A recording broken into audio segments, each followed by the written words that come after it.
रामायण। मैं काल हूं। देवराज इंद्र उस समय तो चुपचाप चले गए, किंतु अहिल्या की सुंदरता से उनका मन वश में नहीं था। उन्हें अपने देवराज होने का इतना घमंड था कि वो किसी को कुछ भी नहीं समझते थे। पर क्या इंद्र को उनके किए का दंड मिल सका? ऋषि ने इंद्र का ये व्यवहार सहन कैसे किया गुरुदेव? देवराज का विरोध कौन कर सकता था? किसका साहस था कि उन पर उंगली उठा सके? अहिल्या लाज से गड़ी जा रही थी। पत्नी को लज्जित देखकर महर्षि गौतम ने कहा, देवी अहिल्या, आपकी आंखों में आंसू? कुछ मत पूछिए स्वामी, मुझसे कुछ मत पूछिए। लगता है आप देवराज की बातों से बहुत दुखी हैं। मैं ऐसी बातें नहीं सुन सकती स्वामी, कभी नहीं सुन सकती। यदि मेरा वश चलता तो मैं अभी उन्हें, किंतु क्या करूं? आपको शांत देखकर चुप रह गई। मैंने अतिथि का अपमान करना ठीक नहीं समझा देवी। और फिर वो कोई साधारण व्यक्ति नहीं है, देवराज इंद्र है। व्यक्ति अपनी योग्यता से देवता कहलाता है स्वामी, ऐसी ओछी सोच से नहीं। हाँ, पर मैं विवश था। उनकी सोच को कोई कैसे बदल सकता है? क्या ऐसी सोच के लिए दंड का विधान नहीं है गुरुदेव? ये कथा यहीं समाप्त नहीं होती सौमित्र लक्ष्मण। देवराज इंद्र की कामना अभी शांत नहीं हुई थी। एक दिन वो फिर महर्षि गौतम के आश्रम में गए। कितनी सुंदर है अहिल्या, इसे तो अलकापुरी में होना चाहिए। अरे ये तो महर्षि के साथ इधर ही आ रही है। अब मैं अहिल्या से तभी मिलूंगा जब ऋषि आश्रम में ना रहे। मुझे यहीं कहीं छिप जाना चाहिए। मेरे हवन पूजा का समय हो रहा है देवी। आज पूर्णिमा का दिन है। मैं पूजन के बाद ही फलों का सेवन करूंगा। किंतु स्वामी, पूजा समाप्त होते होते रात हो जाएगी। क्या इतनी देर तक उपवास उचित है? पूजा विधान के अनुसार पूजा के पूर्व फलों का सेवन करना वर्जित है देवी। आप फल लेकर आ जाएं, तब तक मैं हवन की तैयारी करता हूँ। कितना अच्छा अवसर है।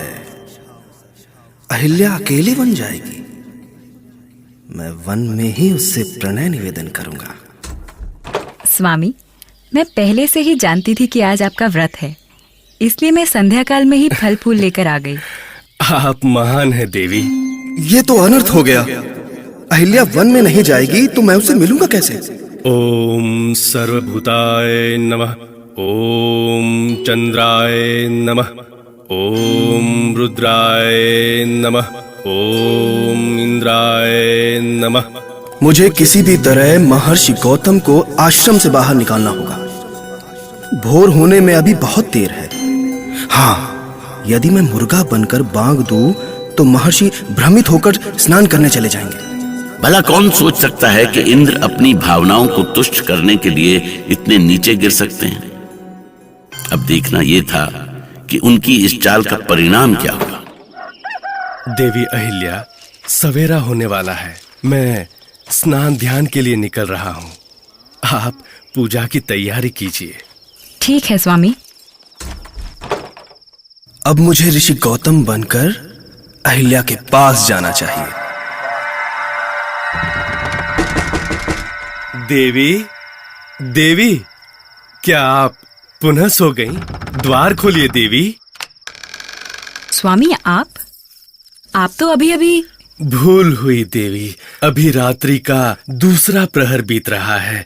पता नहीं मुर्गे ने कैसे बांध दी। मैं भी यही सोच रही थी स्वामी। अभी मेरी नींद भी पूरी नहीं हुई और नींद अभी पूरी हो जाएगी। आइए, आइए ना देवी। अरे क्या कर रहे हैं आप? आइए ना देवी, आइए। कामनाओं का कोई अंत नहीं। किंतु अभी तो सवेरा होने वाला है। कामना पूरी करने के लिए कोई समय नहीं होता, और फिर आप हमारी पत्नी हैं। छोड़िए ना स्वामी।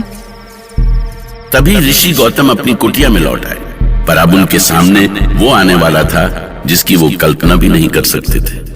देवी, कहाँ है देवी? अरे ये कौन आ गया? देवी अहिल्या, कहाँ हैं आप? तो यहाँ है। फिर आपकी आवाज पे मुझे पुकारने वाला कौन हो सकता है? अरे अब कौन आ गया बाधा बनकर?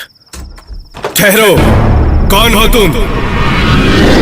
अगले ही पल में गौतम के रूप में देवराज इंद्र और स्वयं गौतम आमने सामने। महर्षि गौतम को ये समझते देर नहीं लगी कि अवश्य ही अहिल्या के साथ छल हुआ है। वो चीख पड़े, कौन है तू पापी? तेरा मेरे वेश में यहाँ आने का दुस्साहस कैसे हुआ? पहले तुम बताओ कि तुम कौन हो? तुमने यहाँ आने का दुस्साहस कैसे किया? हे ईश्वर, ये क्या हो रहा है मेरे साथ? एक नारी को ऐसे संकट में क्यों डाल रहे हो ईश्वर? छली है तू, छली है। मैं नहीं, तू है छली। अपने असली रूप में आ दुष्ट, वरना तुम्हें इसी क्षण भस्म कर दूंगा। यदि इंद्र शक्तिशाली थे तो ऋषि भी उनसे कम नहीं थे। वो अपने तपोबल से एक ही पल में इंद्र को भस्म कर सकते थे। ऋषि का क्रोध कुछ भी कर सकता था। छल स्वयं को ही खाए,